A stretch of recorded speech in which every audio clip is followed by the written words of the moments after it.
Welcome to the second Global Impact Virtual Conference hosted by ISTE and ASCD community leaders. I am Martin Swall, one of the ISTE and ASCD community leaders and a member of the global team. We have an incredible lineup of speakers today, and this session's presenter is one of them. This session is in English. If you need to turn on the captions, please do so by following the directions using the link in the chat. It's my pleasure to introduce Jody Britten, the Head of Research and Innovation at Team for Tech. She brings over 2 decades of expertise in education technology. Jody leads AI for Education project with Fab Incorporated and is a member of the HP Future Council on EdTech for Teachers, contributing to various AI advisory councils. Her mission is to empower learners and educators through technology. Jody, take it away. Thank you so much. I'm so excited to be here. You guys have had such a great morning and afternoon and such a great lineup. So thanks for having me. And I love to see all the people saying hello. Hello, Greta. It's good to see you. I'm Jody Britten. I'm the Head of Research and Innovation for the Team for Tech Foundation. I'm excited to share what we've been working on today. Real quick, in the chat, you'll be able to see the bit.ly that will provide our slides for today. They're up on the screen too, bit.ly/Global Impact AI, and you'll be able to learn more. All right, so let's get started really quick and jump right in. I want you to know first who Team for Tech is. We are a nonprofit impact accelerator specifically focused on education organizations, and we're very committed to working on advancing education for high quality employability. We have 4 components of our Impact Accelerator program, and they span 100 countries throughout the world. We have a wonderful concentration in Africa, Latin America, and Southeast Asia, as well as the United States and Canada. One of the components of our Impact Accelerator is our community of practice. And that community of practice is free for educators, leaders, and NGOs or nonprofit organizations, several of which were mentioned today. Just presented last week in Chicago with the Lego Play for Good team. So it was fun to hear from them again today. The community of practice is a very dynamic space. We share a lot of information on teacher effectiveness, learner growth, and we also have a variety of courses, including our Introduction to AI course, makerspaces, design thinking, and other things. All of those are freely available and come with a certificate of completion for a knowledge level and understanding. Part of what we're doing in the community of practice right now is really focusing on our DISC framework, which is digital innovation, social, emotional, and cognitive skills that really help to advance the preparation and capacity of our learners to be, employer ready or work ready. But we are doing these toolkits. When printed out, they are like a mini book. They're about 350 pages. But what we've done is chunk them apart very easily in our community of practice. So I'm going to leave the URLs in this deck, which you can grab at that URL that we already shared. Those toolkits really help us build kind of a framework for thinking about how to advance skills globally, not just in the United States, not just in Canada, but in Rwanda, in Uganda, in Kenya, in Guatemala, really everywhere. As we've been working on this kind of new layer of our work and employability, we've really been thinking a lot about the impact of AI. And I was reading this book the other day. It's AI Superpowers, and it really talks about China, Silicon Valley, and others. And this quote stuck with me. The readiness for the future is not just about employability skills or the experiences and knowledge that we're able to help our students create. But our kids are already thinking about what this means in terms of AI. In this book, the author talks about visiting with Chinese kindergarten students, and they're already asking questions. Are we going to have AI teachers? Is one of them. Are we going to have robot teachers? Is another. What kind of jobs are we going to have? And how am I going to use AI every day? Our kids are already thinking about these things. And that's one of the reasons that we've kind of gotten into this work with AI and AI for Education.org. Part of the reason that we're doing this is because we know that right now no one is an expert in AI for education, and AI isn't perfect. But we have to continue to think about what this work means, how we can help support our teachers, and how that support for teachers is going to drill down to really making an impact for our students. When we're thinking about this work at Team for Tech, we're very glad to partner with aiforeducation.org. It's ai-for-education.org. This is a primarily Gates Foundation funded initiative. This initiative is very much focused on ensuring that every child has access to the benefits of AI, specifically generative AI, and that those tools and resources that they're accessing are not only evidence-based and technically sound, but equitable, affordable, and free of bias. We're really working hard on this with our partners at Fab Inc., their team in London, and we're very excited that in the next 4 months, we're going to launch a series of 18 different AI literacy trainings.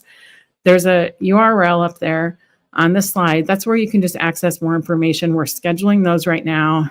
You can do asynchronous or synchronous. Everything will come with a certificate of completion if you pass that knowledge assessment.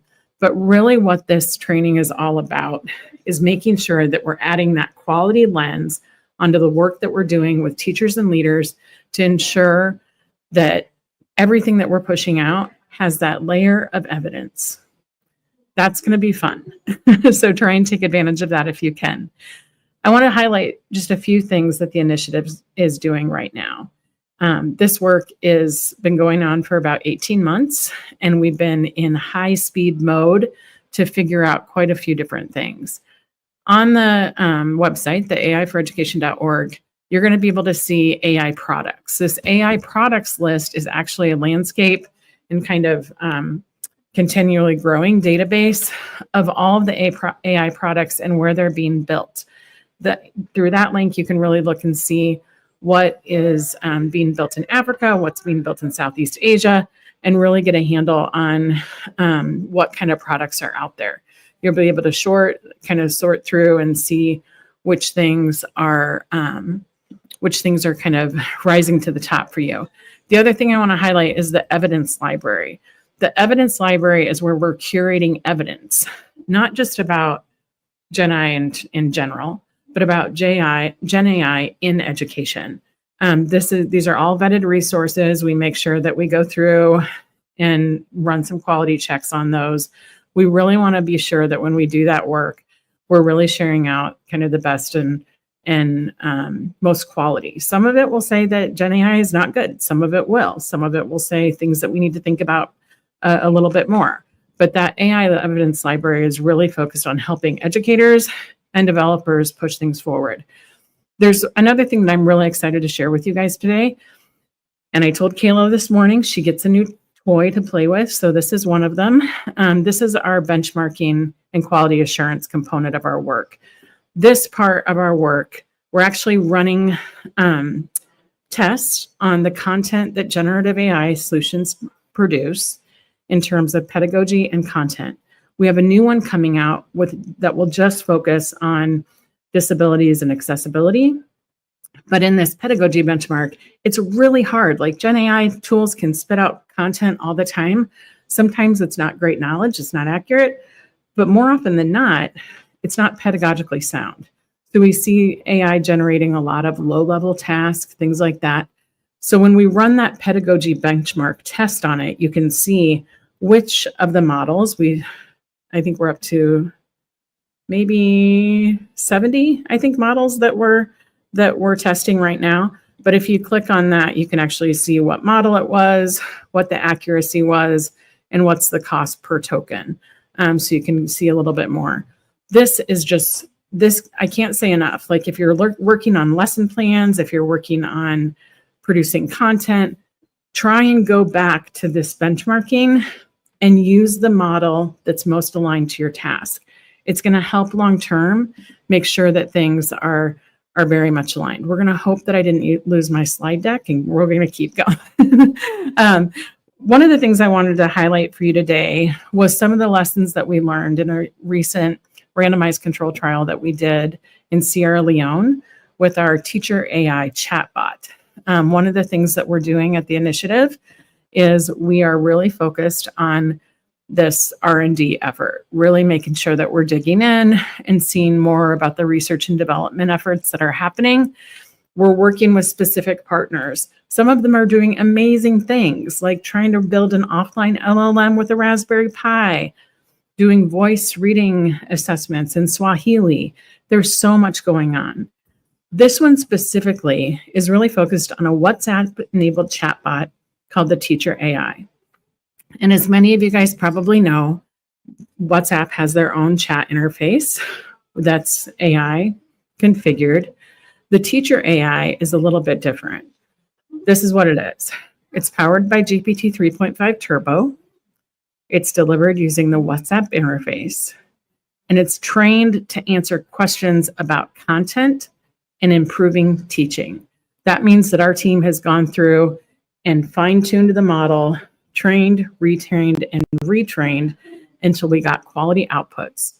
What we're doing with all this is really developing educational resources through WhatsApp interface for some of our communities that are, really hard hit. They don't have expertise. They don't have a lot of teachers. A lot of the communities that we work with don't even have schools.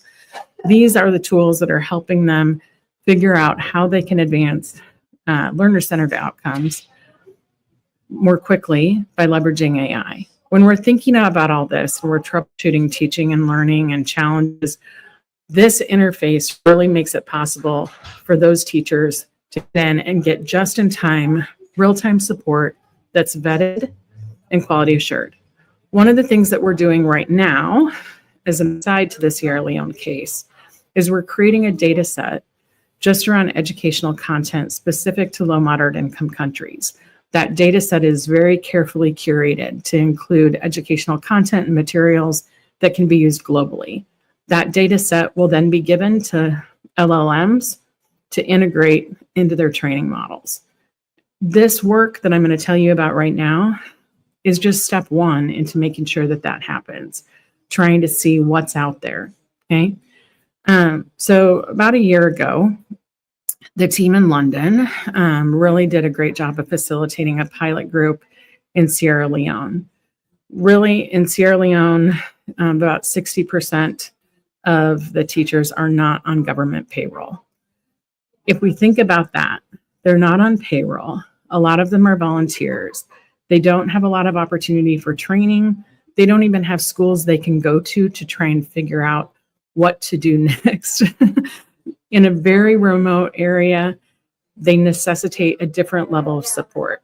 So what we're thinking about in this is how could we use that Teacher AI chatbot in WhatsApp to provide just-in-time, real-time support?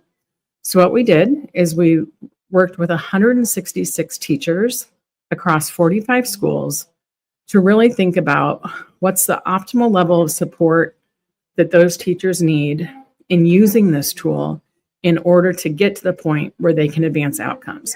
So we really think about this work in terms of we have to overcome isolation in order to get to inclusion and quality education. When we think about that, things that we knew, 69% of the teachers that were participating already used WhatsApp. They could use it, they could access it, the data was taken care of. It started off solid. Okay, we know that they could do that. But when we're thinking about the chatbot in a very specific case, we worked with the Port Loco School District, which is a very, they have both urban and rural. It's kind of a combination. About half the teachers had never even heard of AI before. So we had great WhatsApp use, but not a lot of understanding on AI. So as we were going through this, we really wanted to figure out what kind of training is going to help the most. So we split the teachers into 4 groups. One of those, all of them had access to prompt training and teaching strategies, specifically with that chatbot. What kind of prompts should you use? What kind of teaching strategies are you going to look for? All those kind of things. The next group really looked at using the chatbot with a purely foundational literacy and numeracy lens, really focusing in on that core skill. So when we think about that group, the first and the fourth group, didn't really have that hardcore focus on math, you know.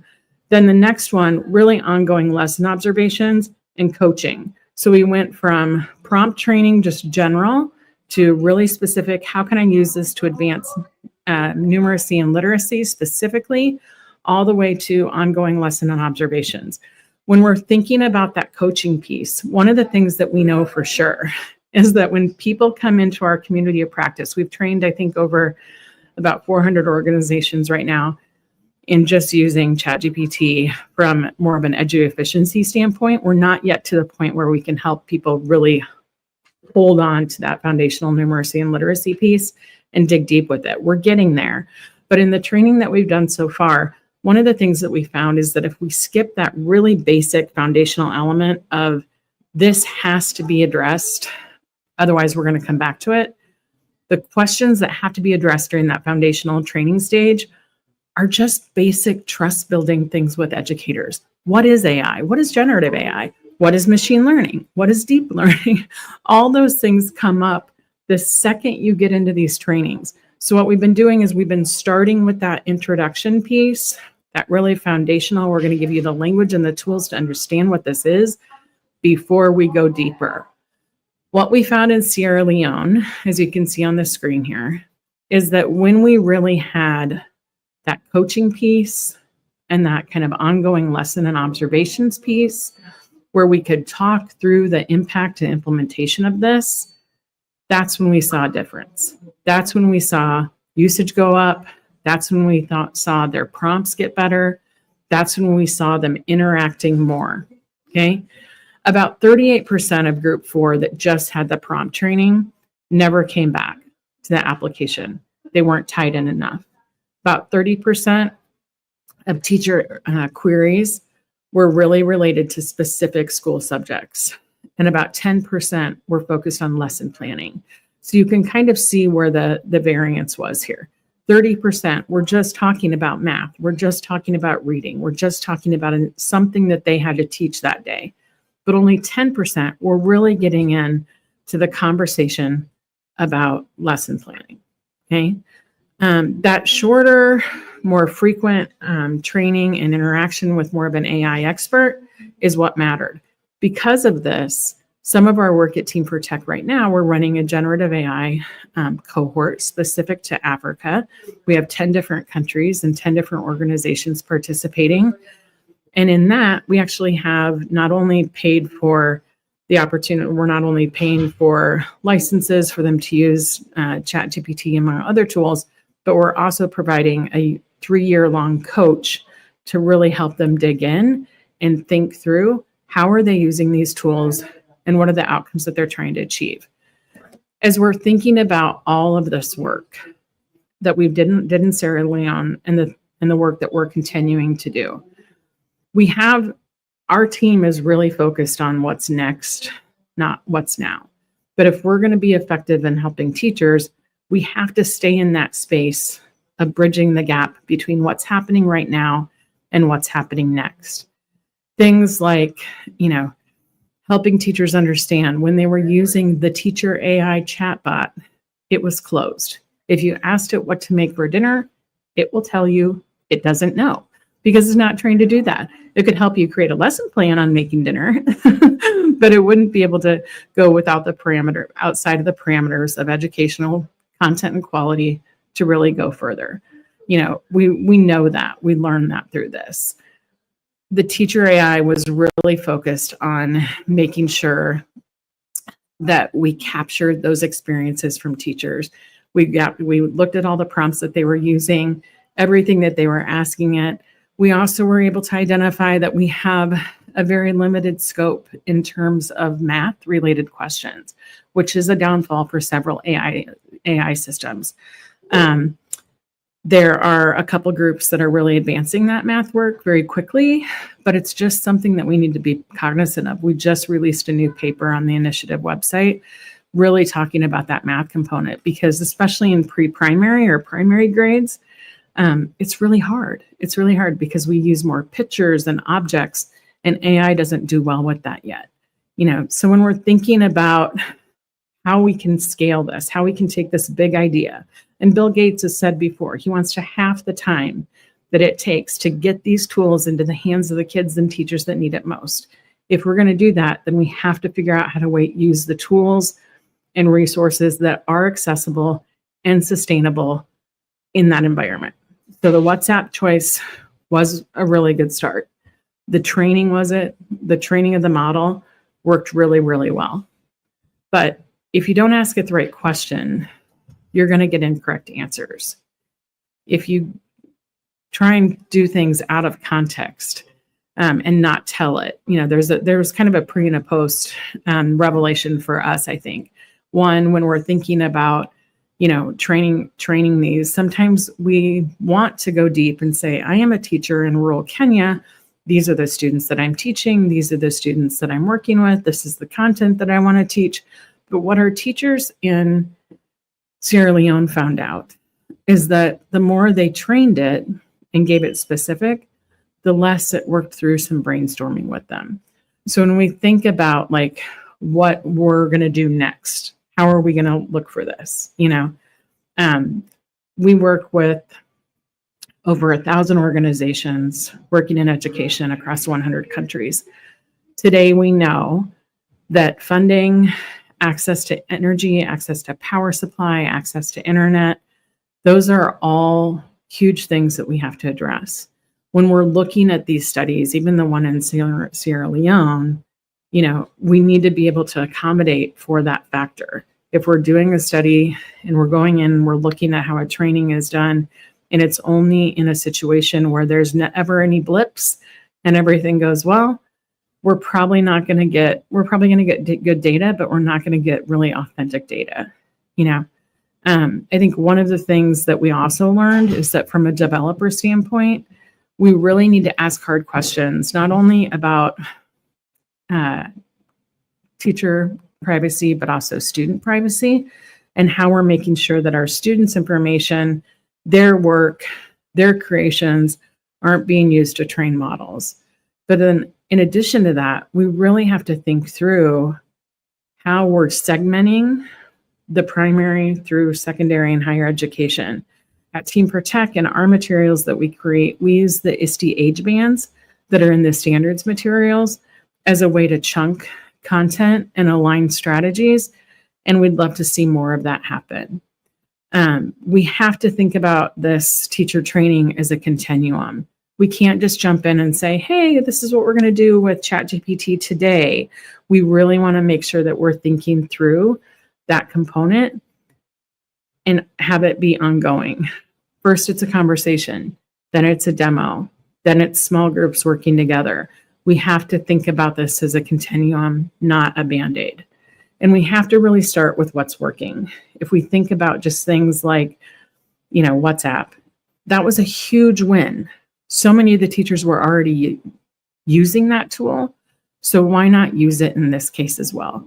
And we really have to think about wraparound training and supports like we're doing in the Team for Tech community of practice. In our toolkits right now, there's probably 50 or 60 resources in addition to the content for all the employability skills. In this AI training that we're going to release, this new 18 training series that I spoke of earlier, that's really going to get those resources and tip sheets into the hands of the educators and give them a place where they can consistently go back and learn more. We have to think about this not in terms of train the trainers, because that's really hard to keep up and it doesn't always work for really under-resourced context. We have to think about it in terms of curated spaces and libraries with just-in-time support where people can talk to each other. It is one of my favorite things to do, and Kayla and others know this. I like to bring people together to think about things and learn from each other. If we're just pushing out content, it's not going to be for everybody.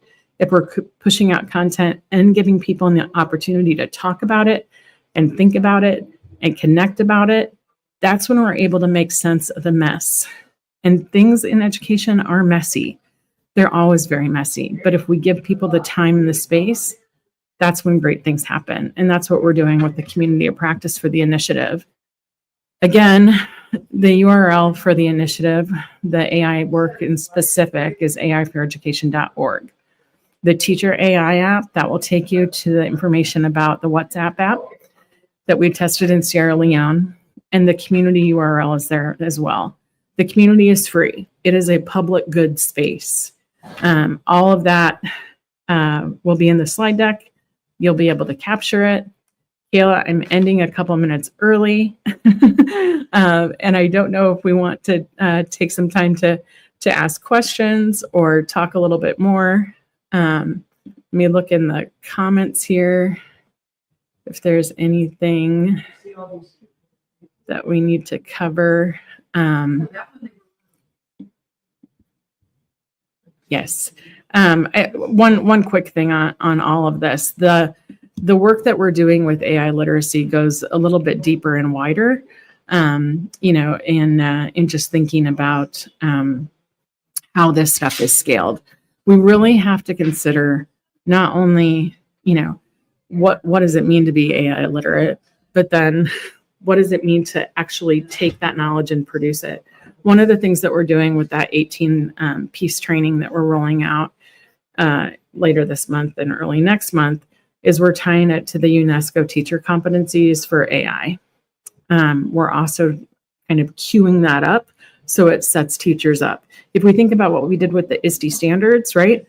You have the ISTE standards for educators, but the educators have to be able to address the questions of students and implement those things in place. So we're kind of thinking about that in the same way with the AI literacy competencies for both students and teachers that UNESCO has produced. How can we start the conversation with teacher development and organizational development, and then create a pathway for student use? It's a waterfall. We have to address the system, we have to address the teacher needs, and then we can finally make sure that the student outcomes are being achieved. I'll stop there and breathe. I don't see any questions coming in right now. Maybe there are. Hello, Jody. So Yes. thank you for sharing with us this lovely experiment. So what do you think, what is the key parameters or key information that we need to train those models with? Yeah, I mean, I think right now, even when we're doing an investigation and testing into some of the models, we're seeing too much American content, and we know that we have that, the stronghold on content in the States, but we have to be very specific and intentional about creating those data and those training sets for the LLMs that are outside of the US. We just have to get better at it. And I don't know that we've done it. Just in the work that we're doing and curating content right now and making that data set so that we can train those LLMs, it is hard work. It is hard to go through and identify what is quality content, what is unbiased content. And I think about one of the things, one of my mentors a long time ago owned a publishing company in New York. And her first job in a publishing company, she sat in the basement in this old building in New York, and she went through every textbook and she checked to make sure that there were both boys and girls, there were different races, there were different ethnicities, there were different neighborhoods. And I'm seeing the exact same thing happen again now, where we have to be sure that we're being intentional about what's in that data set. It's very specific training, but if we can get it right, we're hoping that we'll have kind of a framework that other people can use and learn from in creating that data, creating that training data. But that's the biggest thing, is you're running uphill because you have all this data that's pushing down and you need to be able to push up. So do you think that is going to be like a localized, so it need to be different models for different regions of the world? One of the things that we're looking at right now, and I did this in my previous work as well, is really think about how those, if we think about just the curriculum and the standards. If we look at Kenya and we look at Uganda and we look at the UK and we look at the US and we look at Guatemala and Brazil, as we look across all those models, there is continuity there. There is connection there. So it's kind of basing the idea of how can we identify what those commonalities are and then make sure that those commonalities are inclusive of the components that we need in order to be sure that that data set is accurate. So there's, it's not that we need a new model for every location, but we need models that look at that straight through arrow where there's that connection and cohesion instead of just thinking one model is for everybody. Any other questions that came up? So what do you think is a key component in building trust with teachers in using AI? Yeah, I think that for me, it's helping them understand the bones that all these tools are built on, that, understanding what generative AI is compared to other branches of AI, understand how they're already using AI every day. I met with somebody at a ministry of education not long ago, and they said, well, we just need to block it all. And then we started talking about how they're already using AI every day.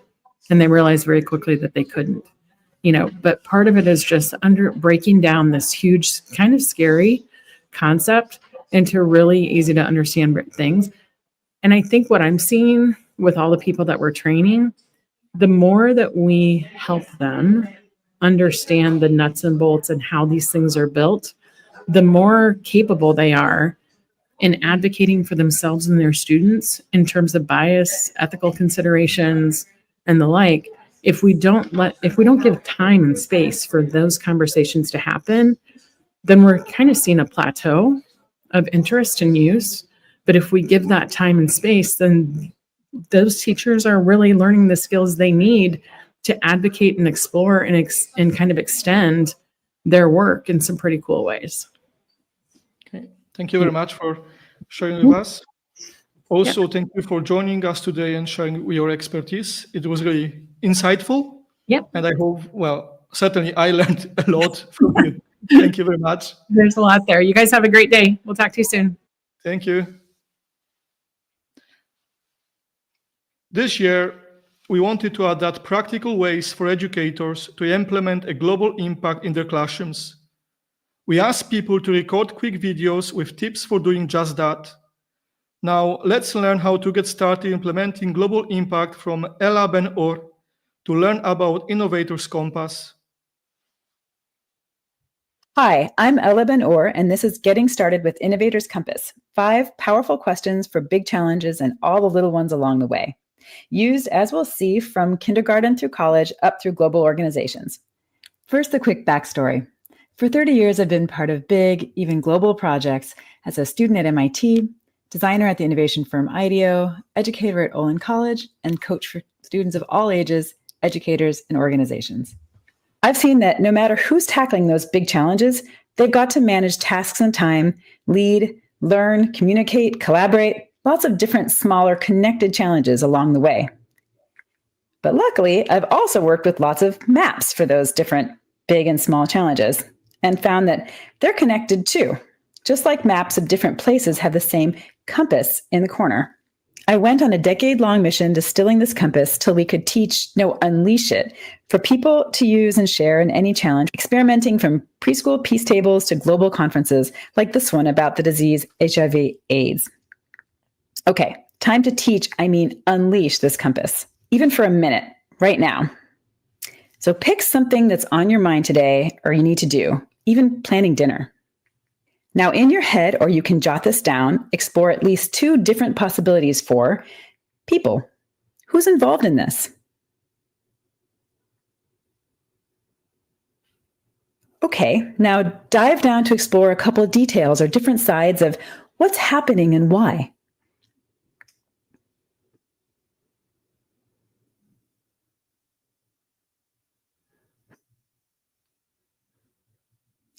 If it's about someone else, maybe pop a question mark on it. With those observations to go on, zoom out to the big picture and explore what matters most, a couple of guiding stars or principles for whatever you do here.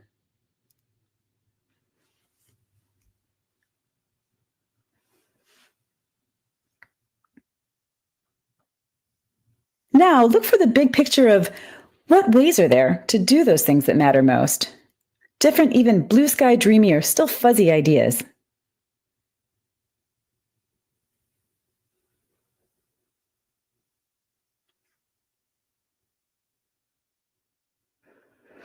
And then come back down to details to explore what's a step to try, a specific experiment, asking a question or trying an idea in a small way that's okay if it doesn't work at first.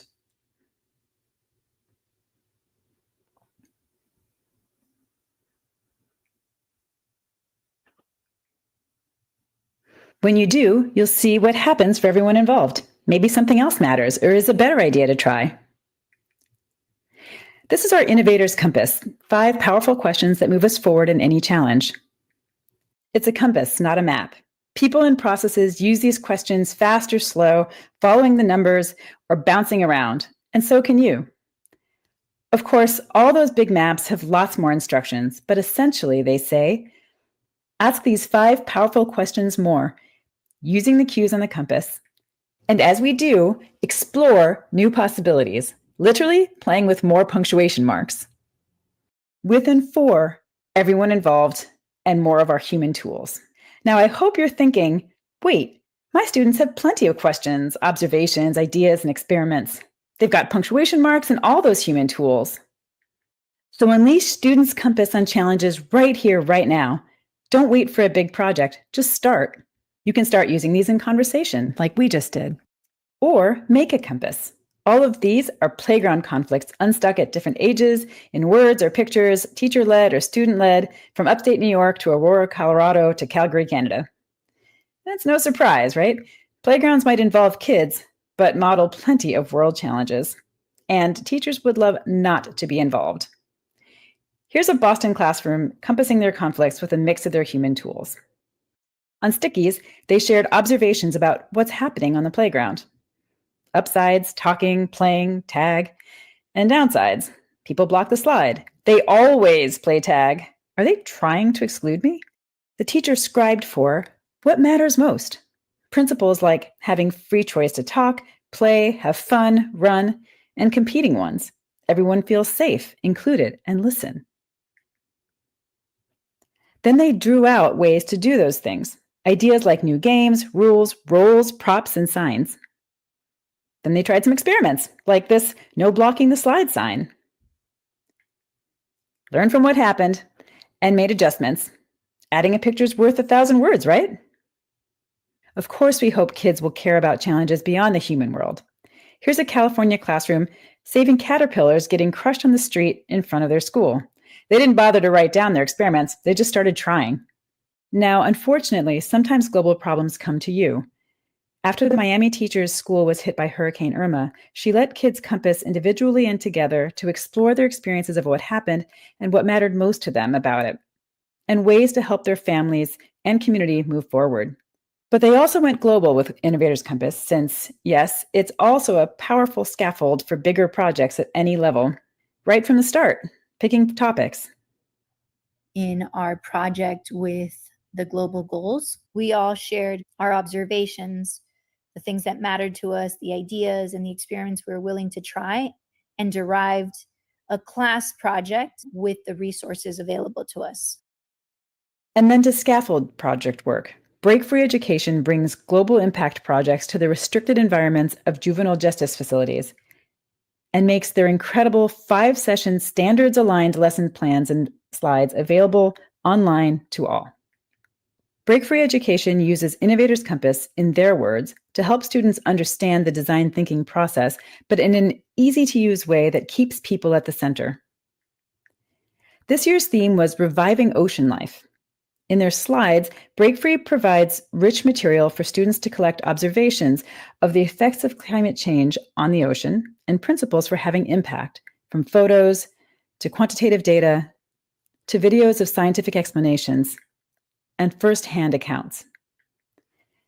They also teach a range of design thinking methods that get students using those 10+ human tools like empathy maps and drawing crazy eights as they explore the observations, design principles, ideas, and experiments that they express in a compass to visually bring their understanding and thinking together. For their chosen experiment, teams built cardboard prototypes with their limited materials and unlimited creativity. Oceanographer Diane Molly offered her observations and evaluation of their experiments based on the team's stated principles and their understanding of the environmental impact principles in the slides. This winning student team built a boat that collects ocean trash as it moves. Now, for a full semester design curriculum around Innovators Compass, there's my own course, Engineering for Humanity, that I co-teach with anthropologist Catherine Lynch. Despite its name, our first year and up college students work one-to-one with older adults in their own community. But they collaborated remotely with their partners during COVID, so you could have partners anywhere in the world. It's also been adapted by middle and high schools.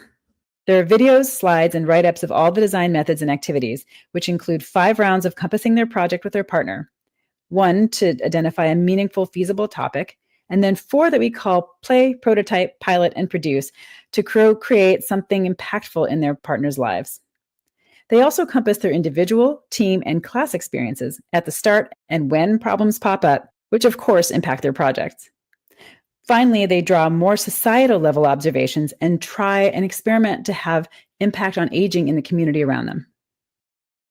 For inspiration, you can show students this compass in action for global impact, well, all over the world.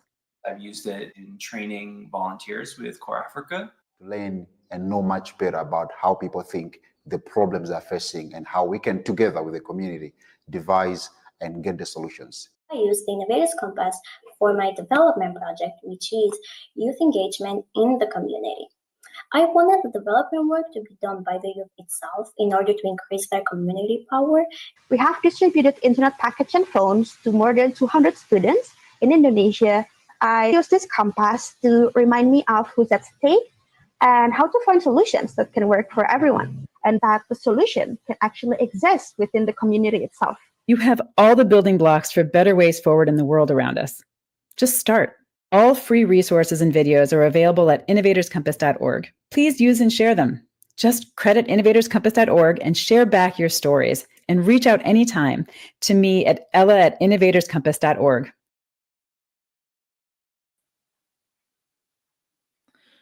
Thank you, Ella Ben-Ur, to tell us more about Innovator Compass and why asking important questions is a key and great way to implement global impact in the classroom.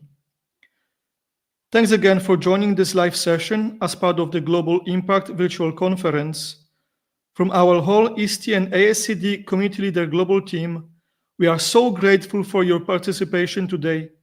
Please continue participating in the Global Impact Virtual Conference by joining our Educators Lounge or by joining the next live session.